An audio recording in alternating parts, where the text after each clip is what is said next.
আমি আজকে SIR hearing সম্পর্কিত কিছু গুরুত্বপূর্ণ তথ্য নিয়ে আলোচনা করব। আপনারা যে সমস্ত কমেন্ট আমাকে করেছেন সেই সমস্ত কমেন্টেরই কিছু উত্তর নিয়ে আজকে আপনাদের সাথে আলোচনা করব। অনেক ব্যক্তি আমার কাছে কমেন্ট করে জানতে চেয়েছেন, যেহেতু পুরো রাজ্য জুড়ে এসআইআর চলছে, তাহলে পুরো রাজ্য জুড়ে একই রকম ডকুমেন্ট হিয়ারিং এ নেওয়ার কথা, কিন্তু বিভিন্ন ব্লকে এটা বিভিন্ন রকম কেন হচ্ছে। একজন আমাকে এক্সাম্পল দিয়ে বলেছেন যে ধরুন কারোর মিডিল নামের পরিবর্তন হবে, সেই ক্ষেত্রে কোথাও আধার প্যান দিয়ে করে দেওয়া হচ্ছে, আবার নো ম্যাপিং এর মতো ডকুমেন্টস চাওয়া হচ্ছে। এরকম কেন হচ্ছে?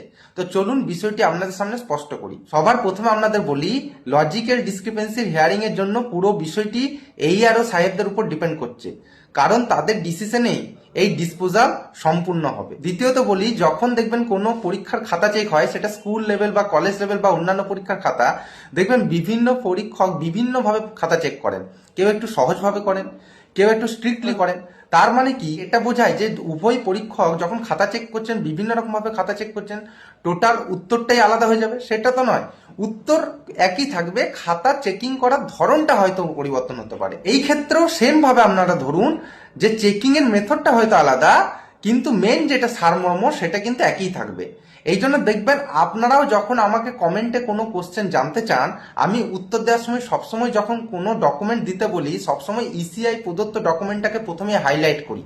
যে ইসিআই প্রদত্ত যে কটা ডকুমেন্টের কথা বলা আছে, যেমন ধরুন বার্থ সার্টিফিকেট বা মাধ্যমিকের সার্টিফিকেট বা পাসপোর্ট বা কাস্ট সার্টিফিকেট বা পাট্টা, এই যে ডকুমেন্টগুলো আছে, এই ডকুমেন্টগুলোকে আমি প্রথমে হাইলাইট করি এবং তারপরে বলি যে যদি কোনো ডকুমেন্ট আপনার কাছে না থাকে, তখন আপনি আধার কার্ডের জেরক্স দেবেন। এবং যখন দেখবেন আমি বিবাহিত মহিলাদের লিঙ্কেজের জন্য কোনো ডকুমেন্টসের কথা বলেছি, তখন বলেছি যদি আপনি মাধ্যমিক পাস করে থাকেন তাহলে মাধ্যমিকের সার্টিফিকেট দেবেন, বা বার্থ সার্টিফিকেট দেবেন, বা কাস্ট সার্টিফিকেট দেবেন। যদি এইসব কিছু না থাকে, সেই ক্ষেত্রে আপনার যেখানে বাবার নাম আছে, পুরনো রেশন কার্ড হোক বা প্যান কার্ড হোক, সেইটি আপনি লিঙ্কেজের জন্য দেবেন। তাহলে এবার আপনারা আমাকে বলুন যে এই ক্ষেত্রে কি মাধ্যমিকের সার্টিফিকেট বা প্যান কার্ড বা রেশন কার্ড কি সব কিছু কি একই রকম ডকুমেন্ট আপনাদের মনে হচ্ছে? নিশ্চয়ই কখনোই একই রকম নয়। এই ক্ষেত্রে ইসিআই প্রদত্ত ডকুমেন্ট না থাকলে আপনারা সাপোর্টিং ডকুমেন্ট হিসাবে ওই ডকুমেন্টগুলোকে আপনারা ব্যবহার করতে পারেন। সেম ভাবে যখন কোনো এইআরও সাহেব ডিসপোজাল করবেন পোর্টালে, তখন কিন্তু ফার্স্ট প্রেফারেন্স থাকবে ইসিআই প্রদত্ত ডকুমেন্ট দিয়ে ডিসপোজাল করা।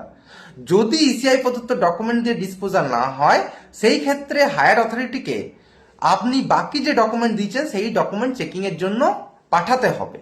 এই জন্য বারবার আপনাদের বলি যে ইসিআই প্রদত্ত ডকুমেন্ট থাকলে সেটাই বিয়ার করুন। অনেকের ক্ষেত্রে আমরা দেখতে পাচ্ছি হিয়ারিং এর সময় যে উনি হয়তো আধার প্যান ভোটার দিয়েছেন, ওনার কাছে হয়তো মাধ্যমিকের সার্টিফিকেট আছে কি কাস্ট সার্টিফিকেট আছে, উনি হয়তো দেননি।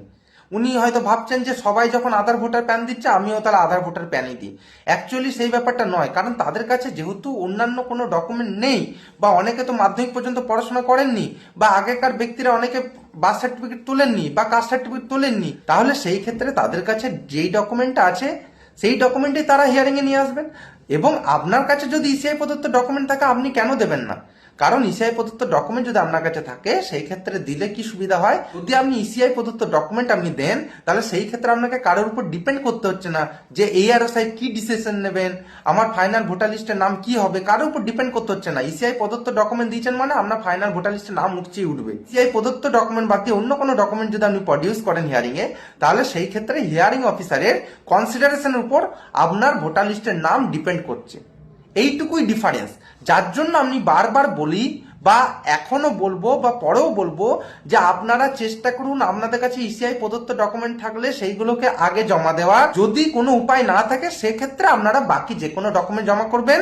তবে আমি বলবো যে ইসিআই প্রদত্ত ডকুমেন্টের মধ্যে কোনো ডকুমেন্ট না থাকলে সেই ক্ষেত্রে প্রথমে আধার কার্ডের জেরক্সটি অবশ্যই দেবেন, তার সঙ্গে যদি অন্য কোনো ডকুমেন্টস লাগে সেই ডকুমেন্টসটি আপনি দেবেন।